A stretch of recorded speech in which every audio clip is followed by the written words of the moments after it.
Well, if anyone can do it, I can do it. Hey, everybody, it's Lisa Copeland. Good morning. It's Monday morning, and welcome to your best 365 ever with Lisa Copeland and my esteemed guest, Mr. Troy Springs, CEO of Noodle World.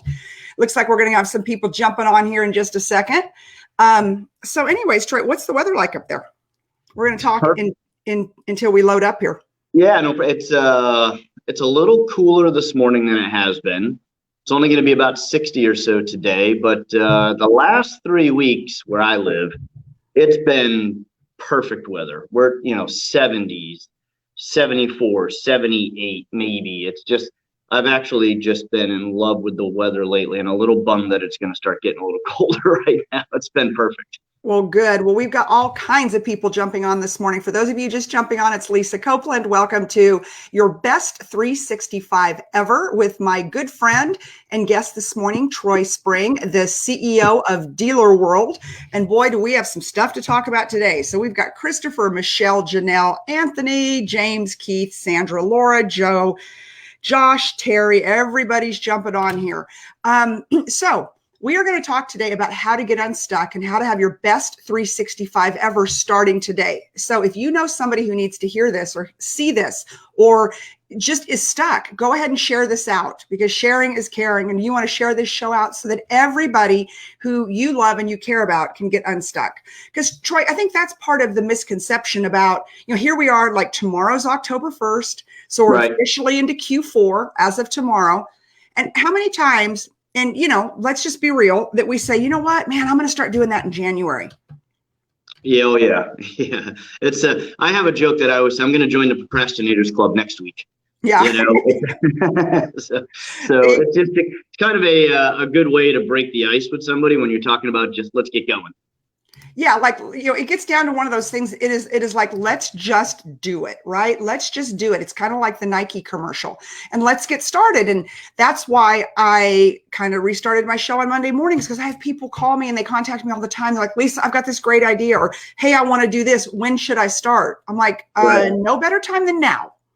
Yeah, right now. Jump in. Right now. You want to be a wantrepreneur or an entrepreneur? You got your choice. But 30 days from now, if you're still talking about it, it's a pipe dream. 30 days from now, if you've at least put your toe in the water, you're moving. Years and years ago, I had a dealer friend of mine refer a book to me, and I'm trying to remember. I think it was called Quantum Leap. Mm-hmm. And one of the great things in that book was jump before you're ready.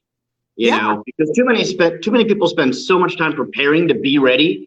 And they're like, well, my offering's not perfect, or the timing's not right, and boy, am I glad he gave me that. I've basically lived my life like that since I read that book. I'm not ready, but I'm going to jump because I kind of believe in where I'm going. And you have to. You can't. There's no possible way to ever be 100% prepared. So you got to jump in, get rolling. You learn so much along the way that and you have that much more of an advantage over somebody who's waiting. You've already got 6 months in, 6 weeks in, 6 days in, whatever the case might be. But yeah, I agree with you. Entrepreneur, just get going, get started, get rolling. Yeah, perfection is the absolute enemy of procrastination, and perfection are the absolute enemy of moving things forward. Okay, we got a boatload of people on now. That's awesome. Good morning, everybody. Yeah, so Troy, introduce yourself. Tell everybody about Troy Spring. Wow. I just kind of a snapshot. And I was up in Pennsylvania hanging out with you and your team, who are now our partners, and just amazed at the operation that you run, that the life that you live in this small town USA. So I want you to tell everybody about Troy Spring and Noodle World. And I'm going to jump in maybe and ask questions.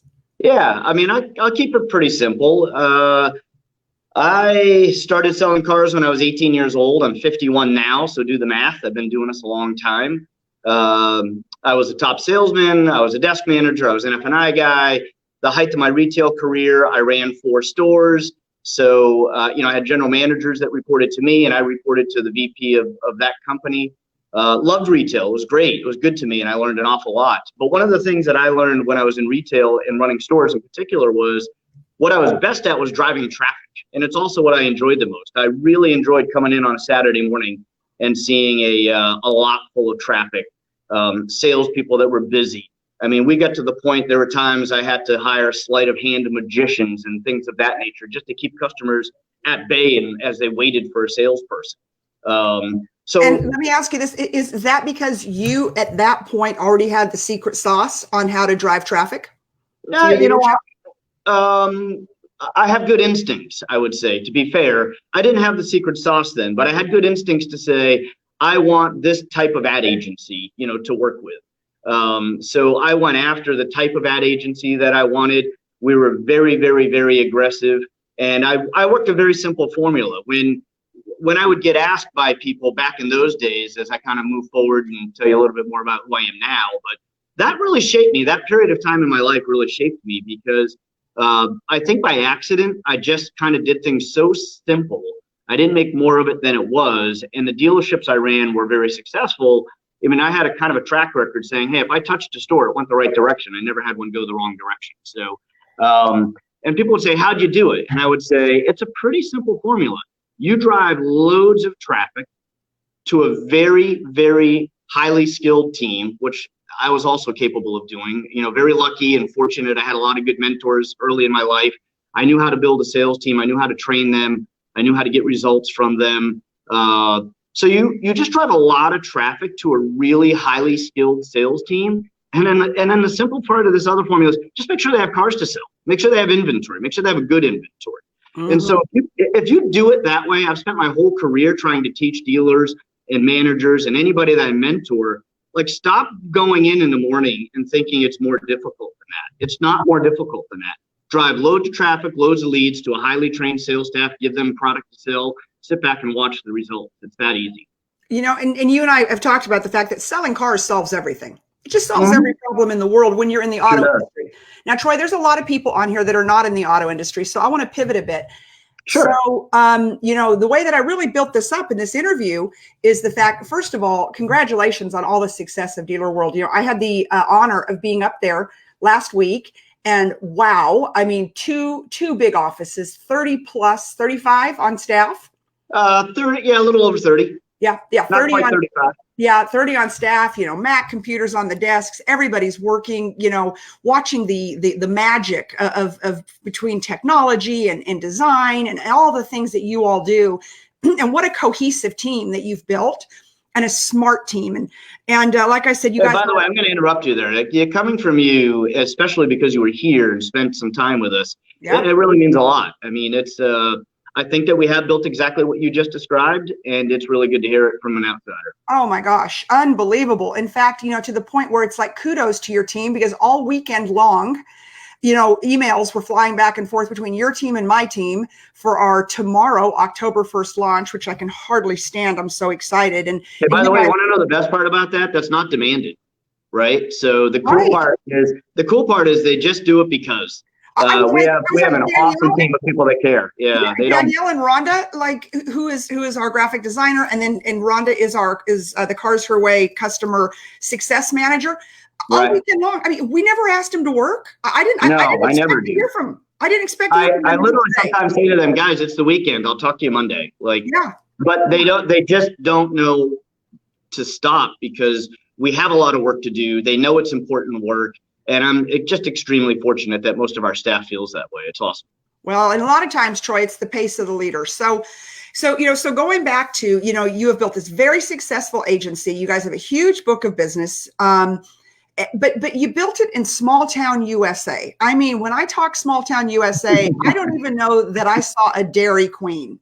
No, gosh, no, we don't have a Dairy Queen. So, all stop signs, not stoplights. So, so you think of the level of work that you all do. I think about the level of clients that you have that are a super big deal, including now Cars Her Way. And you all produce Madison Avenue type results, drive leads, all the things that you do, but you're sitting in small town USA. So kind of take us on that journey on how Troy Spring and Dealer World ended up in Lehighton. Did I say that right? Yeah, Lehighton, right. Yeah. Don't call it Layton. It's I know. I wanted to. A lot of people call it Layton. I'm telling you. Anyways. But how did you end up there? Because, the ego would have put you in, I don't know, somewhere else, right? Other than Lehighton, Pennsylvania. Yeah, so that's also a pretty simple story. Hey, I'm a simple guy. You spent some time with me. Yeah. I'm kind of what you see is what you get. And I grew up in a small town in New Hampshire, Keene, New Hampshire. So I spent 29 years of my life in a very small town, raised by conservative New England parents. And yeah, I ended up really loving the car business, and I got into this kind of fast-paced, crazy world, but I still love small town living. I always hashtag a lot of my posts around my house, hashtag living in the woods. Literally living in the woods. Oh yeah, I live in the woods, and I like it there, right? So it's very peaceful. I met a girl. You met Brittany. I love Brittany. Yeah, Brittany's whole family's from Lehighton. How I met her was I told you about the Ford store that I ran for a little while, and that was an awesome opportunity that I had. So I was in Lehighton an awful lot. When I ran the 4 stores that I talked about, a couple of them were in Lehighton area. So I had spent a lot of time up this way. And then when I met Brittany, I just fell in love with the town, fell in love with the whole deal. And so we ended up here in Lehighton. And the reason we have 2 offices is it's really hard to find office space here. So to find a place that we felt would be conducive and big enough and comfortable for all our employees, the best option was 2 offices. And but that's how we ended up here. I fell in love with a girl here. She helped me build this business, and we just we do business all over the country, but I like being in this small town. So. Yeah, you do.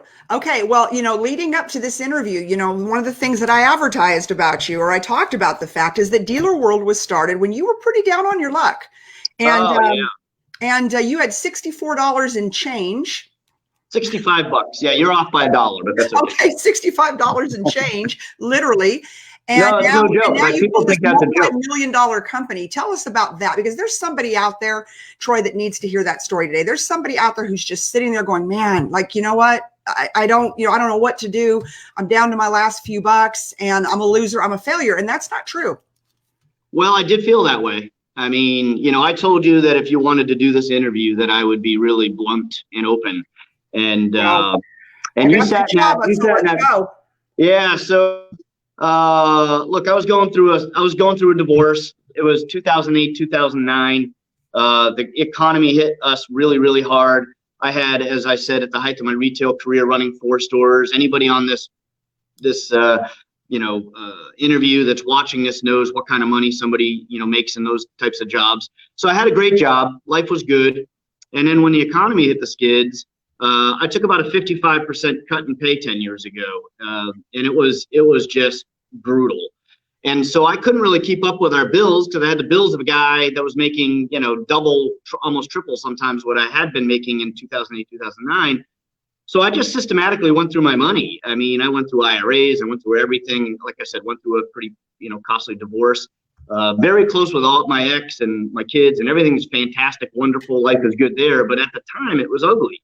And so I literally walked into a Coinstar with $70 couple dollars worth of change, dumped it in, got my voucher. It was for $65, walked out. And I told you the story. I haven't told the story in a long time. I feel like it's getting a little bit old and less relevant, but you asked me to tell it, so I'll tell it again. It's always relevant, Troy, because there's it's just that is in that position right now. I promise you. Well, if there's somebody in that position right now, I would just say, look, I mean, the decision I made that day when I only had $65 was this.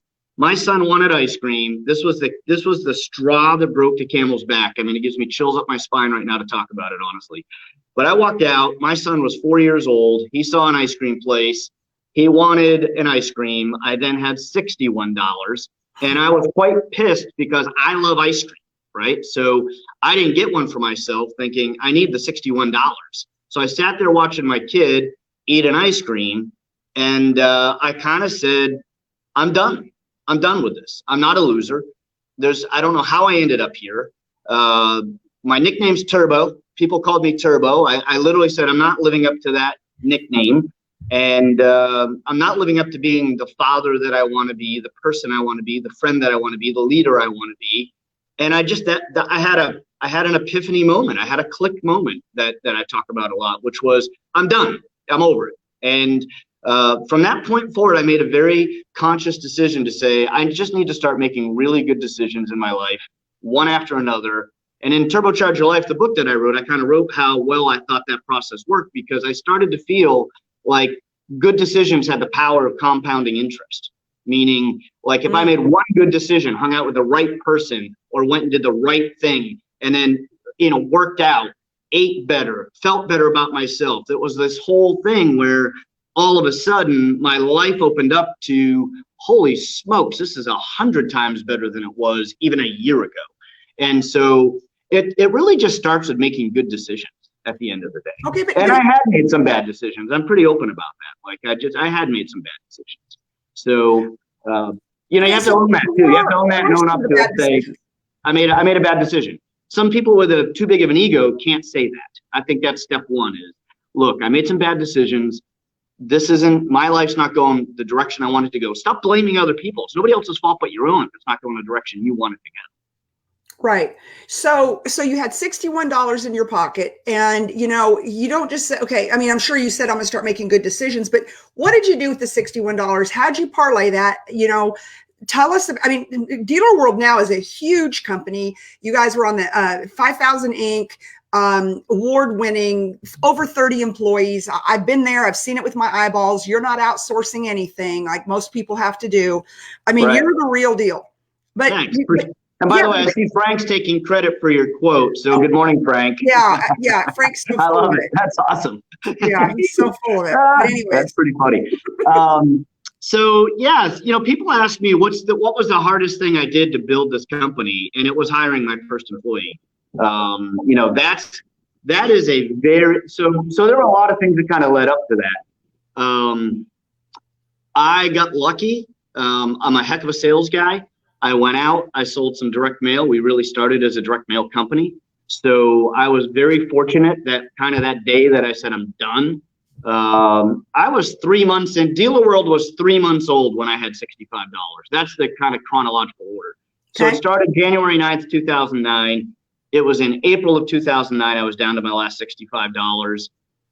The economy was horrendous. I wasn't going to get another job. 2009 to start an advertising agency that focuses in automotive. I would have to question your timing on that one. Well, see, here's the thing. Beware the man that has nothing to lose. I mean, I had nothing to lose. I couldn't go find another job making the money that I was making because they just weren't around. Those jobs weren't available in 2009. Or I'd have had one. Like I used to go to my managers. I managed a lot of people at that time, and I'd go to them and say, guys, look, it's not you. We didn't wake up and all of a sudden stuck at this. Like, I'm not gonna, I didn't manage through that by telling people, you got to sell more, you got to do, no, I just it was reality. You had to sit back and look at it and say, I don't just blow at this. Like 2008, 2009 was rough. Terrible. And so when I sat down at my desk, and here's something for somebody listening at that spot. When I sat down at my desk, I sat down at my desk at home. I took out a blank piece of paper. Remember, I wasn't an ad agency at the time. I was just selling direct mail. So I took out a blank piece of paper and I said, I better write the best mailer on the planet because nobody's buying anything right now. So if I need to create something dealers can use in this horrible economy. I need to create something they'll believe in. I need to create something they'll buy. So therefore, it's a win-win. I make a living, I survive, and the dealer thrives. So I literally did it with a blank sheet of paper. And I was one of the first guys, quite frankly. I mean, I'm sure somebody would rebut this, but I think I would. Probably will. I'm sure that he's going to say that he came up with it. Yeah, Frank. So if Frank came up with it, I'm cool with it because I like Frank. But I came up with one of the first micro sites with a mailer. So we would do this thing, like my first million-piece seller, I call it, was overstockedcarlots.com. So back in 2009, we built a website called overstockedcarlots.com. I had no money. I got the logo done for me on 30 Days Net. I had the graphics done by somebody that just owed me a favor. I got the website built by a guy who I gave $500 to every time I sold the sale. Because I didn't have the money to build the site. Dang. So I had no money, And all of a sudden, I had this website called overstockcarlots.com. It was, it held inventory. I mean, this is back in 2009. So it held inventory, it had lead gen, it had everything I needed to go into a dealer and say, look, when you drop direct mail right now, you're sitting back and kind of hoping it works. And that's why nobody was buying it, because they were like, we can't afford to spend money on hope right now. Right. And what I created in 2009 that saved me, and I'm going to just back up and say that again, it literally saved me. I needed something to sell. So I would go to dealers and say, I've got tracking on the phones, I've got tracking on the website. We're going to generate leads. Back then was unheard of for mail. Back then it was very unheard of, and that's why it worked. So, and then I would literally go to the dealership and I would go and make sure it worked. So I would show up at the dealership, I'd get the list of the leads, and I'd start dialing the phones, and I ended up selling about 600 of those sales. So it worked. And that's how Dealer World got its roots and started back again in 2009. And then fast forward to that, funny story. I was in Vegas. I was sitting next to a guy, fantastic gentleman. He said he hated his ad agency. I said I wanted to be an ad agency. And they gave me a chance when I had one employee, me. So I got hired by a 2-store group to be their ad agency when it was literally just me, and I did have to sublet and outsource things. Right. They're still a client now to this day, and it's kind of fun. They've been able to watch me go from 1 employee to 30 to just them to having clients all over the country. It's just been a wild ride. And then, interestingly enough, I was doing a radio and television. And they came to me and said, hey, when are you going to be our digital ad agency too? Because we don't want to have multiple vendors. And I said, today. And they said, well, how are you going to do that? I said, I'll figure it out. Like, it's just really about what's the need. And then if there's a need, you know, as a leader, you just have to figure it out. I mean, that's what I tell people sometimes. Stop asking. Like, I don't know how to do it. I'm not sure how to do it. You know, I don't think it's possible. We don't have that. We don't have that capability. Look, if the market's asking for it and you think there's a place for it, then gosh dang it, figure it the dang out and you're going to be fine. Well, you know, and that was my attitude. So then we turned into a full service agency. We went from direct mail to radio, television, to then graphics, to then a full digital suite. And then we turned in really last year to a performance agency. We added that level to the deal. So we don't just advertise anymore. We advertise, consult, help manage performance of the dealership.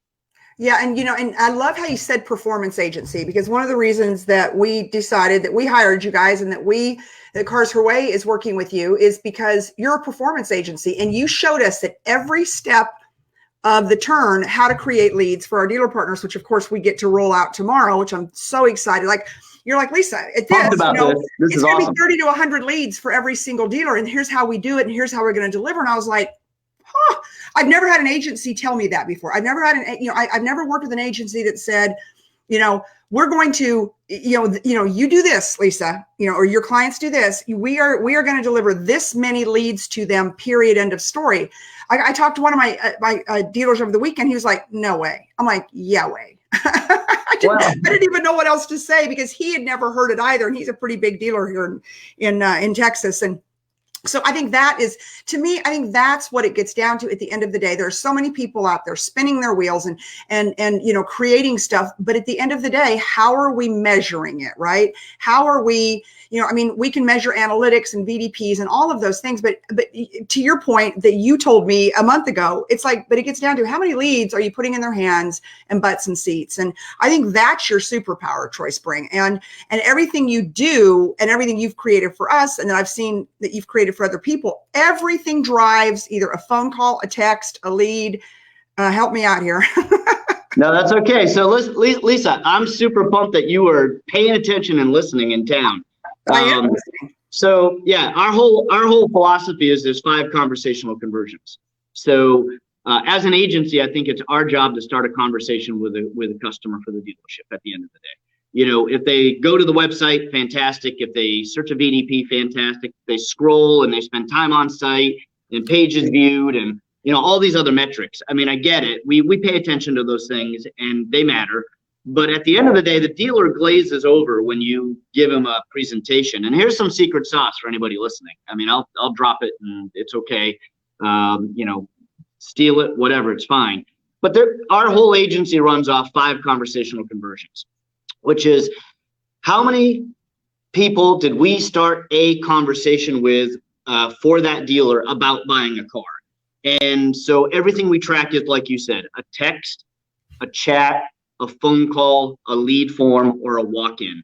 There's really no other way to start a conversation with a customer, except for maybe the 6th way if somebody wanted to consider online retail a 6th way. But in a way that turns into a lead, which is the form lead, in my opinion. So we still just count it as, if they have online retail, we still call it a form lead. But if somebody sends you an email and says, hey, I'm interested in buying a car, we get them to the website and chat set up properly, and we send good quality traffic to the site, and we increase chats. There's more conversations. Texting, I think, is huge. I think everybody loves to text. I think it's underutilized for sure. So we're just looking for ways to start that conversation with a client. And all of my employees, I think, that wasn't just my mantra. That's Dealer World's DNA. Dealer World's DNA. I sat at a table with all of your SEO team, your social media team, the graphic designer, the Cars Her Way, performance manager, your wife, everybody. There's like 15 of us at this, and the table's a whole nother story. We can get into it another time. but sitting at that table, and every one of your team was like, Lisa, everything we have to do on that website has to drive an action. It has. I've never, and I mean, Troy, I mean, you know the level I've sat at in meetings I've sat at with the head of the marketing committee for an OEM, and as I'm sitting there, I've never heard the things I heard sitting in small town Lehighton, Pennsylvania. You just can't get over the small town thing. I really should have taken you out for some barbecue or something. Because I have to tell you, I think of, and maybe this is a prejudice of mine, and I'm going to get blown up on it.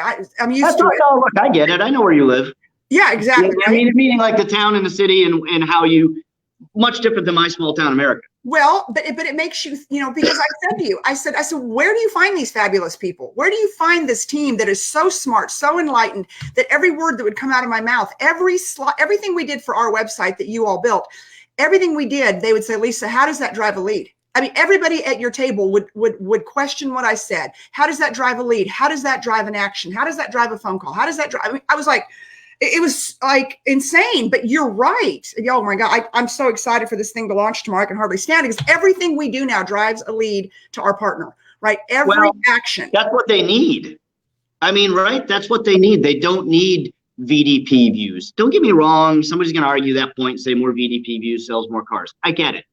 100%. I get it. But if you don't have leads, how do you take a proactive stance of following up with that customer, take your own destiny in your own hands, and then set an appointment and bring them in? And that's where the performance part of our model comes in. Is we'll sit with the dealer and say, hey, look, you had 7,000 website visitors. We generated, and these are actually real numbers from a client of ours from last month, 7,111 visitors to their site, not a lot, medium-sized store, and 700 leads out of 7,000 visitors. A 10% what we call user conversion rate into one of those 5 conversational conversions, which then turns into a lead. But isn't that the same true for any business? So Troy, if somebody's on here right now and they're not in the automotive industry, but they've got a business, they're an entrepreneur, I don't know why I act like some of the stuff you all said to me, I heard for the first time in my life, but it was, and I did, sitting at that table with your team in small town USA. And, but it shouldn't every business be in the business of everything they do drives a phone call, a text, a chat, a lead. Oh, yeah. Everything, right? And I think there's so much what I want to call it ego marketing, but I don't know that that's the right word, and you would know better. But there's so much of out there, people like, look at me, beat my chest, but then there is no action behind it. There is no conversion behind it. And man. Well, everything that we do traditionally, as an example, too, we try to drive, that's what drives a walk-in at the end of the day. I mean, it can drive a phone call, and it can drive a text if you're using technology, and we do a lot of that. But at the end of the day, what we do to try to drive walk-ins, as an example, And this is good for any business. So look at Terry Collins. He's saying this can apply to any business like real estate. Heck my gosh, real estate, cars, boats. You have to do something inspiring. We call this, here's another little nugget for everybody. We call this the Saturday morning test. I train every single one of my employees and our team members. They're awesome. You met them. But I train every single one of them. Look, you have to be able to defend for me what you did. So the dealers spending money, one of our mantras is we'll spend their money wisely. So if I come to you and say, hey, this ad, I'm not really in love with it.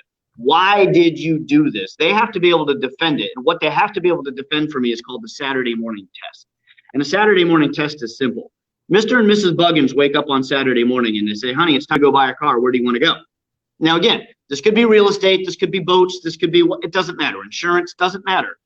What you have to do is inspire that customer, that end user to say, honey, I think we should go to XYZ business because.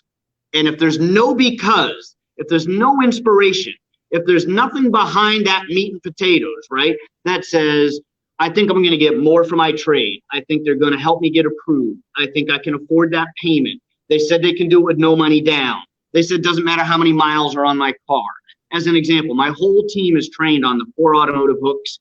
And that's what they do. They say, hey, no. We're going to get Mrs. Buggins to tell Mr. Buggins on Saturday morning, this is the dealership to go to because, and then they have defended their ad, in which case I'm okay with it. But if you can't defend it, I don't want to hear it. We've been in business 75 years. We're super good people. Come on down. We've got focuses for $199 a month. We're easy access off of Route 17. Like none of that matters. There's no inspiration. And Mrs. Buggins is not telling Mr. Buggins, let's go down to that dealership because they're super wicked nice people. Okay, so then what is Mrs. Buggins' inspiration?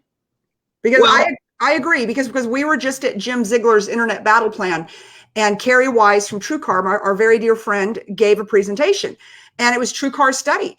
And TrueCar said, at the end of the day, they don't care that you're home, that you are family owned. They don't care that they really don't care that you're number one.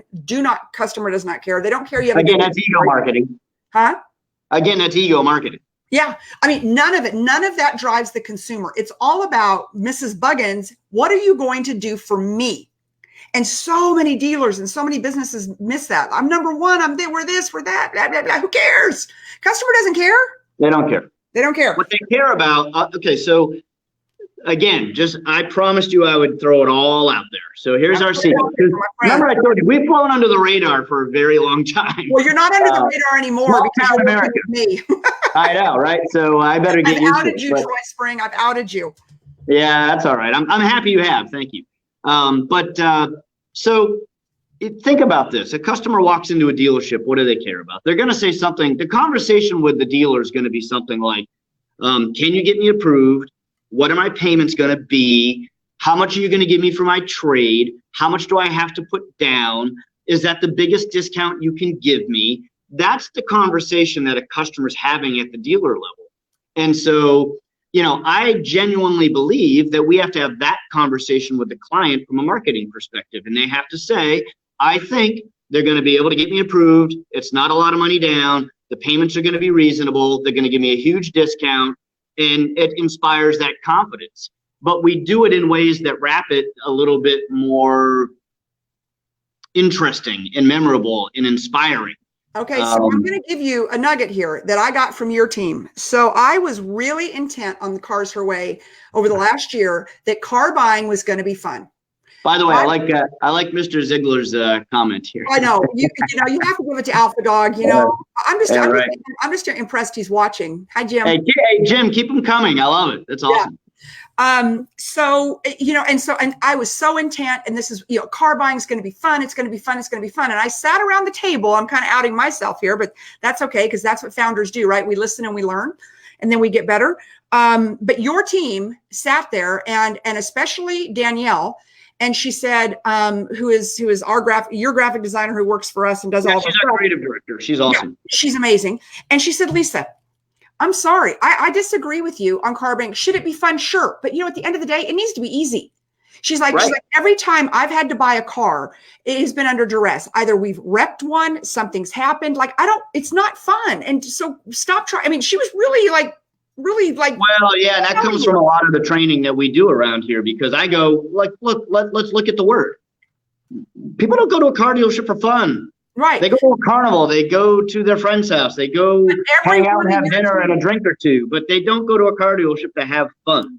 They go to they want it to be easy. They want it to be easy. And your entire team, and then your wife, everybody jumped in on me and they're like, Lisa, it just needs to be easy. Make it easy for me, and I'm going to be your customer. So, I think that's where collaboration comes in. So, we made a pretty big pivot on our messaging. Oh, we sure did. Yeah, to make it easy, effortless, efficient, because time is everything, right? So I went from this crazy long value statement to easy, efficient, and effortless. Boom. I mean, really make it easy, value my time, and then make it effortless. Give me someone who is trained on your values, your code of ethics, that knows what they're doing. And I'll tell you what, you just got a big shout out, Troy Spring. Jim Ziegler says he's learning. Well, that's pretty good. I got no words for that. That's awesome. No words. I'm just telling you. So I think that, that what was her name again? Sitting there in small town USA, Mrs. What? Well, I've been calling customers Mr. and Mrs. Buggins for years. Okay. I actually call them Susie Lunch Bucket. So, but Mrs. Buggins, there you go. If Mrs. Buggins knows on a Saturday morning that she's got to go buy a car, doesn't she just want it to be easy? Like, just, man, make it easy for me. You guys, throw me some hearts. Show me out there that if you believe that the best value statement that we can give a customer, especially a female customer, is make it easy. Like, make it easy. Don't mess with me, man. Just give me a fair price. Straightforward, easy. And then the other kicker to that we talked about a lot was 6 hours, right? Don't want to be there for 6 hours. The one thing that dealers can be egotistical about right now, to be fair, and we're pretty big on this too, is Google reviews. I mean, it's so credible, it's so relevant this day and age, that if you want to be egotistical about something and lend credibility to the offers that you're putting out there, what you want to do is just say, kind of somehow introduce, we're a 4.7 star dealer or whatever the case might be. That's the extent of the ego that we really put in ads. Oh, okay. So that's interesting. So, and I don't think that you can tap that you should be screaming at the top of your lungs. If you're a 4.7, if you're a 5, if you're a 3, you should be trying to be like, we're not going to talk about that, right?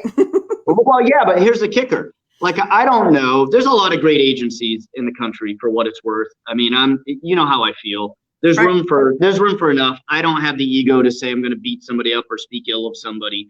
There's just a lot of good competition and good companies out there. But, one of the things that we do, and I think all of them should be doing, to really truly help a dealer, is if that dealer's got hypothetically a $50,000 budget for the month and they are 3.8 stars with 72 reviews, they should 100% say to the dealer, you now have a $49,500 budget. We're going to take the $500 and fix your reputation. Because I think the money spent there would be better off spent when you inspire a customer, Mrs. Buggins as an example. She could look at Mr. Buggins and say, hey, I think we should go down to this dealership because I feel it's going to be easy. I feel like they're going to give us a great deal. I feel like all these things. And now we've won the customer. And then they go check the Google reviews and they're 3.8 and we lose the customer. So that's the one thing I think a dealer should do is really make sure. And there's been a big movement on it. It's way better than it was. But there's still some out there that need to move the needle. And look, you might be 4.4 stars. But if you have 100 reviews and your closest competition is 4.7 with 500 reviews, you still got some game to play there. Right. So it really, I do think that's the one thing that dealers need to work on egotistically, is saying, I've got awesome Google reviews and my Google My Business page is set up properly and it looks good. And so when somebody does check them out, kind of spot checking them for credibility, that we don't lose the $50, $60, $80, $100,000 a month that the dealer's spending in advertising because we just lost them at the Google review door. So that's the one thing I think is important. Yeah, I think that's really valuable. Okay, so I'm going to pivot you off of business for a minute, and I'm going to talk about personal. What is right now, today? There's somebody out there, somebody watching this, and you guys and gals, go ahead and share this out, because now we're going to get to the good stuff. somebody's out there today and they're working for somebody else in whatever business, right? Sure. And they've got this dream of becoming an entrepreneur, because you and I both worked for other people, and then we went out on our own and built very successful businesses. But it ain't easy, is it? No, it is not easy. Not easy. But what would be the 3 steps, the first 3 steps? Because I get emails all the time. There's a few people I coach and mentor, and they're in the throes of trying to start their dream in their business. And I'm all about, I would rather try and fail than not try and live with regret, right? So what would be the first 3 steps, maybe from one of your books or from something else, that you would give someone to encourage them to go out on their own? Yeah. First, I would say make sure that whatever path that you're going down, you're qualified for. I mean, I think that some people go, hey, I'm going to be, and again, no offense, I'm not saying anything to anybody. You throw me in the, offensive. You throw me in a limelight here, but as an example, in our business, there's an awful lot of sales trainers. There's an awful lot of consultants. There's an awful lot of and I'm not saying any of them are good or bad. Just make sure if you're going to go down that road that you're qualified for that. If you want to start a car wash, make sure you're qualified for that it's a good lane for you to go. I do think that's important. It's just because you want to be a rock star doesn't mean you can sing. So first and foremost, make sure that it's something you're good at, because you're going to need to be good at. Mm-hmm. Secondly, I would say success starts with a decision. That was in my book. That was in Turbocharge Your Life. It's one of my favorite quotes that I've ever come up with. Look. Are you sure Frank Lopes didn't come up with that quote? No, I don't know. Frank, did you come up with that quote? Because if you did, just type it in the little comments there, and I'm good. Whatever, you can have it. I'm not even going to fight. I like Frank too much. So success starts with a decision, and all I mean by that is, if you're going to do it, and you better decide. I mean, you literally better decide that what you're going to do, you're not looking back. It has to be a primal decision at every core level of your body and your mind. You've got to get support from your family. You met Brittany. She'd live in a cardboard box with me if I failed. We have this funny thing that we talk about. And I did say to her, and this is no joke. This is not funny. This is how hard it is to build a business. I would say 5 years ago. So I was 5 years in. We probably had 4 employees, because I didn't have an employee for the first 4 years. For what it's worth, I was just selling direct mail, and it was so really we started the Dealer World Ascent maybe 6 years ago. So 5 years ago we had 4 employees, and I remember going to her saying, would you live in a cardboard box with me if I lose everything? And she said, yes. I would just want you to buy me crayons so I can decorate it. Oh, I love Brittany. So if you don't have that support, you're also kind of screwed. Because right, there are days where I thought I was going broke again. Right. And but I had made that decision. And so third, if because you asked me for 3, 1 is make sure you're qualified. 2 is make a decision. And, really 3 for me is project out. You need, like, if somebody said to me, why do you think you made it? I would say the most important part wasn't that I was qualified. I knew that. It wasn't that I had decided. That was fairly easy for me. I'm a motivational speaker by trade, so to speak. And not that I do tons of it, but that's who I am. It was that I knew exactly what it looked like in the end. Like, you have to have a projection, and you have to know. It kind of goes to that, like The Secret, that book. I mean, people think those things are crazy, to the laws of attraction, those types of things. I don't think that's crazy. As you know, because we talked a lot about it, I meditate, I visualize. I literally have written out what my 100th birthday looks like, thanks to Renee Stewart. When she coached me a little bit through some tough times. So I know exactly what my 100th birthday looks like. I know who's there. Yeah, it's an awesome exercise. Renee taught me this exercise, and it shaped my life. It 100% changed my life. So share it with everybody. Yeah, so I would do this. and this helps you with your career path too, because it'll tell you if you're on the right path. Renee, when I hired her for coaching, and by the way, find Renee Stewart. I'm a huge fan. She changed my life, and I don't tell her enough, so go tell her I said it.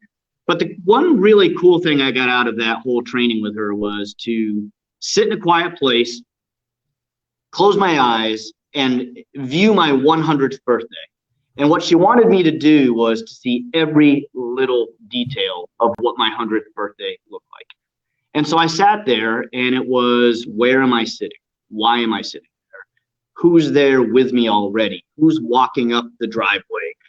Who's arriving? What does my daughter, who's 25 now, look at like at 73? Does she have kids? What are they saying about me? Who else is there? And so you don't necessarily force it. You don't want it to be like, oh, well, I want it to look like this, so I'm going to visualize that. You kind of let it just flow like in a meditation, almost like a meditative state. And then it's kind of cool. Like all of a sudden I would see my daughter speaking to someone, and the conversation I would hear would be, I'm glad I met your dad. He changed my life, and my kids and my wife have a better life because I met him. And that's because that's what I stand for. Our mantra at Dealer World is personal and professional growth for all. I live it every day. I want every one of our employees to succeed. I want them to get what they want out of life. And I'm going to stop you there, because you and I had a conversation about some sidebar things, and you want it so bad for people that work for you, that are in your life. It even means they may have to leave you to do it, and you wish them well because you want to stay true to your personal and your corporate mantra. Look, it might screw me over someday, but everybody at Dealer World, and if they don't know it, they should. So hopefully they're listening too. If they can better their life and it's outside of Dealer World's realm, I will help them transition out. I will help them get a job. I will give them a great reference. I'll hug them on the way out the door. I would ask that they tell me, come and say, hey, look, this isn't working for me. I'm going to leave in 30, 45 days. I'm looking for a job. I don't want them to lie to me about having to go to an interview. I think that's just horrible culture at a company. So for years, we've told people, and I'm not sure, we don't lose that many employees for what it's worth. Right. I mean, we have a really good retention rate. But I do tell them point blank, if you want to leave, just come tell me. I won't blow you out on the spot. I'll help you transition out. I'll make sure you don't get hurt financially. You can help me replace you, and then we'll hug on the way out the door, and I'll wish you the best. Because I really don't believe that I can retain everybody forever. I think that at some point, some people are going to grow, and it would be horrible for me to stifle them and their careers for their family. So that's up to me. My job, that's why I work so hard. I don't want them to leave. And so people have asked me, like, why are you still so driven? Because I told you, I like my life. I don't really need much more than what I have. Right. So why am I still grinding away and pushing so hard is because if I don't, and leaders with companies that are small to medium size, listen to this, I beg you, please, because you will lose good people if you don't think like this. You better continue to grow your company to give them opportunity. If you don't, they're gone. And then you're really screwed. Yeah. So, we really, really work hard at making sure that everybody that says to me, this is where I want to be in 5 years, that becomes part of what's important to me in the company. And how often, Troy, do you have those conversations with your employees? How often do you sit down and say, here's your career track, or what is it you want to do, or where is it you want to be in 5 years? Yeah, for what it's worth, I don't think we do the best job of that because we're so communicative on a daily basis. Right. But we have a review in the fall, which is coming up. That review is not a merit increase review. It is a performance review of how you're doing with your job. And that's a time where we can sit down and ask them and get some feedback from them of how they're doing, what's important to them and where they're headed. And then in the springtime, we have another one that would be a merit increase timeframe. So twice a year. Okay, well, that's good. And I would say, that's more than most people would do. So kind of as we're wrapping up today, what, you had said your age, you said you're 51. What is the toughest life lesson that you had to learn, in your whole life? What was the toughest thing that hit you in the face and you said, man, I'm never going to do that again, life or business?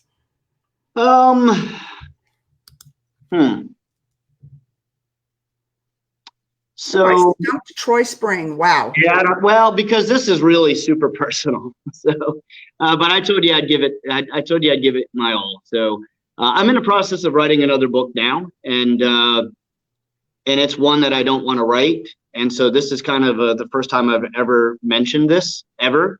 I don't know how long it'll take me to get through it because I want it to be good. But I don't want to write this book because it's self-reflection on the fact that I can be a bit of an asshole at times. Part of my language. I don't mean to swear on, but I mean, it's a fact. I don't swear much, as you well know, you know, especially socially and whatnot. But, you know, being a leader and doing what I've done, I'm used to getting what I want. Right. So, and that's part of what we talked about. I have a process to get what I want. So in my life, there have been times where I do have regrets of how forward I've been with, you know, family, wife, kids, etc. I'm a good guy. I mean, that's the bottom line of the book is I'm a good guy. I care. You know, my wife loves me. I love her back, but I could be a better person. And so one of the regrets that I have, to answer your question directly, is I have the regrets of not being able to turn off work and who I am and how good I am at that at home. And so it wasn't long ago, my kids and wife were sitting around our table at home and somebody said, you know, let's play a game. Let's, you know, use one word to describe Lisa or, you know, your dad or Brittany or each other. And when it got to my wife, she said exhausting about me. And I thought, wow, that sucks. She didn't say love. She said I'm exhausting. Hence the name Turbo. Well, yeah. And the bad part was I took it as a compliment. Troy, that's bad.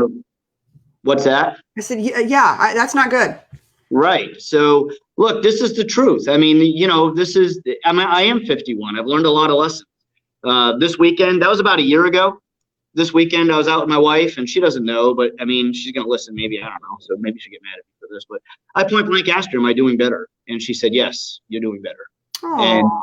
And that matters. So, you know, a life lesson that I would warn people of, there is a whole chapter in my book, Turbocharge Your Life, about balance.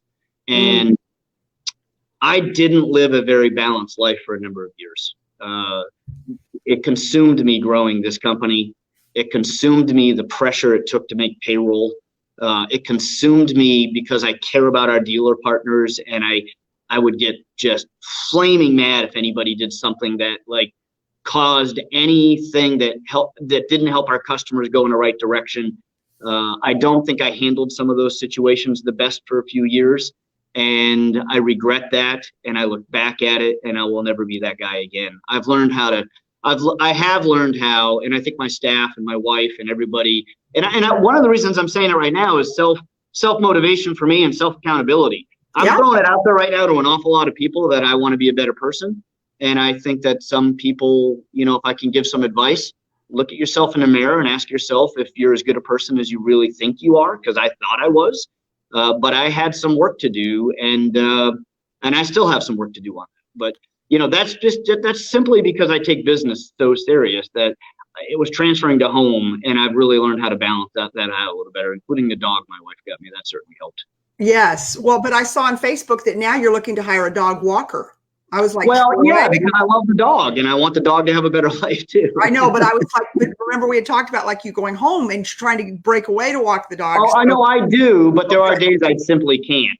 So I do try to break away a little bit more, and I do have a much more balanced life. And that's in part because of the employees are just so awesome. I mean, the business is far beyond anything that I can just do every day. You know, there's 30 of them grinding out a ton of tasks and doing a wonderful job. So I am able to take just a little bit more time.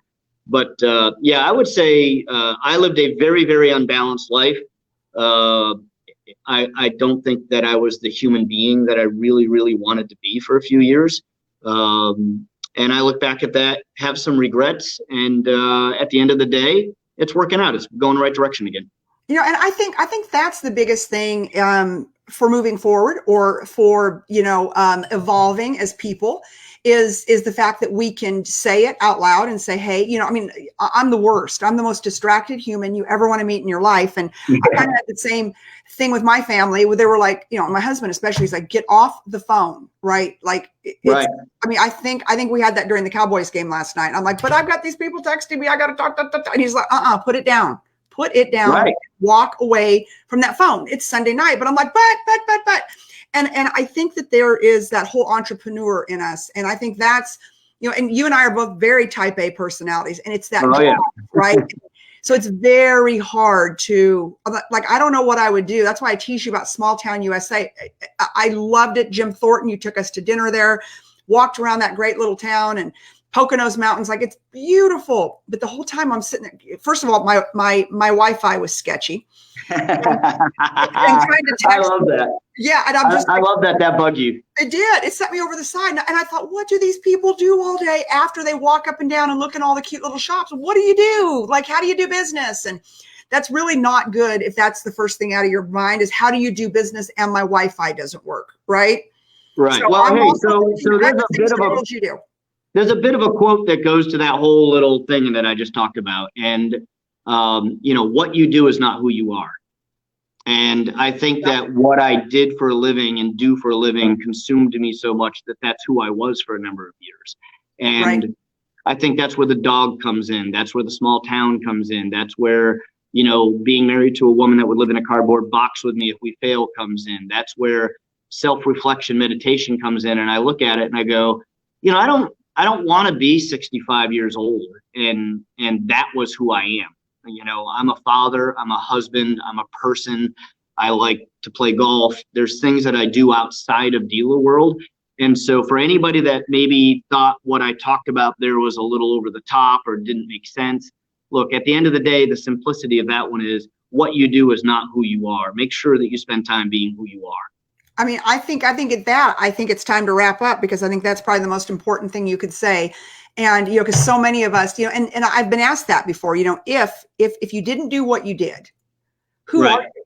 Like, who is Lisa that is just like, and I don't even know that I could answer that today because I live what I do 24/7. And so I don't know what I would be or who I would be. You need to listen to some Deepak Chopra. I think I do. Yeah. I mean, he does this whole thing about you're not your ego, you're not your reputation. Like if people say, what's your reputation? You could say it, but ask 100 people. It's a totally different answer from everybody. You bet. So, and you're not your ego. You're not who you think you are. Like if you strip your title away and tomorrow you don't have cars her way and you can't work in the car business anymore, who are you? And I think that once I've figured that out a little bit about myself, I still got a long ways to go. But I do think that's helping me be a better leader in the role that I'm in now. I do. Right. Well, thank you. And I'm sending you a Deepak book. Yeah, go ahead and do that. And that, last but not least, we had a real funny little story from when I was in Pennsylvania. So Troy's like, hey, I'm going to leave my wife's Lexus with you, Brittany's Lexus, so you have a car to drive around. I'm like, oh my God, Troy, I don't need a car. I have an Uber. I can do Uber. And he's like, Lisa, we don't have Uber in small town US. Well, we do. We have like one, but what if you couldn't get there? You have one, right? And you're like, okay. So day one, I try to get to his office and I end up on the inner loop. I'm 20 miles from the office. So that was hilarious, but that was nothing like Troy taking me to the airport in Philly and me sitting in security. No, I wasn't even security. I was boarding the plane and I realized I'd missed a call from Troy. So bad. This is pretty classic, by the way. Oh my God. I missed a call from Troy. And so I call him back. I'm like, hey, what's going on? He's like, do you have the key to the Lexus? Now, Troy had driven me to the airport in the Lexus, but he drove. And I'm like, yeah. And he goes, I stopped to go to the bathroom and I can't start the car. 40 miles from my house, from the office. I was going back to the office. Oh God. So anyways, so you have to find humor sometimes in what you do. And that was classic. We got through it. We were good. Well, and you're so busy and whatever. So yeah. But anyways, I want to thank you. And I mean this from the bottom of my heart. You really, really brought things out of me. Number one, that nobody ever has when it comes to my business and Cars Her Way. And your team absolutely helped us make the biggest pivot we've ever made. We can't wait for tomorrow, for October 1st, because now I feel bad for anyone that's not doing business with us, because we're going to destroy the competition. And when it comes to, well, you got a great brand. You know that. You're the gecko. I'm the gecko. Nobody knows what that means. Some more fun. Another story, another day. You got a great brand. We are beyond honored and proud to work with you. And we're going to crush it. Yeah, we're going to crush it. It's unbelievable. Well, Troy, thank you so much. How do people, I'm going to go ahead and put this back up. How do people, like somebody's out there, so is automotive all y'all do? I had somebody ask me that the other night. We just did some direct mail for a church. We've done a little bit of work for restaurants in the past. I think a lot of what we do, quite frankly, I think everything that we do for the most part is transferable to another industry. Be glad to talk to anybody, even if it's just for help or advice or counsel or something, no matter where it goes. We definitely stay in automotive because there's so much opportunity there. There is. It's a big world, as you know, as we always talk, 17,000 dealers in the United States. I haven't pivoted out to another vertical yet, because although I think it would be easy, and I just think that it would take focus away from what we're currently doing. But I think it's all transferable to other industries for sure. Just for the record, if this excites you at all, under the Her Way brand, we own boats Her Way, we own Harleys Her Way, we own motorsports Her Way, we own RVs Her Way, we own real estate Her Way, we own house buying Her Way, we own it all Her Way. That's awesome. Yeah, so Dealer World's going to have to make some sort of pivots, I think, as the Her Way brand continues to expand. We're going to go find another third office in this small town so that we're ready for you. Yeah, either that or and then I think I'm gonna have to buy a small house up there. So anyways, Troy, thank you so much for getting up this morning. I've got Troy's contact information. It'd just be troy@dealerworld.com. Is that right? It's Troy Spring at mydealerworld.com. Oh, okay. Long funny story about why I don't own dealerworld.com. I used to, way back in the day before I knew that you had to, I'm talking 20 years ago or so, before I had any clue that you had to continually re-register the domain. So I had to buy my name back once because I goofed. Well, they wanted $500,000. I was not in. Oh my, okay. Well, think about it, GM Dealer World, right? So I had an awesome domain name and I lost it. So, but that goes back 20 years. There's another lesson I learned. Register your domain. There you go, and keep up with it. So it'll be Troy Spring at mydealerworld.com. Correct. Yeah, Michelle, I know you're out there. Will you put that up in the comments, please? So if you all want to get a hold of Troy, talk to him, just tap into his brilliance, the brilliance of his team. I highly recommend them. And so anyways, Troy, thank you. Yeah, thank you very much. I appreciate it. Absolutely. And everybody, I will see you next Monday morning. Have a great week. Thanks for listening, everyone. All right. Bye-bye. Bye, Lisa. Bye.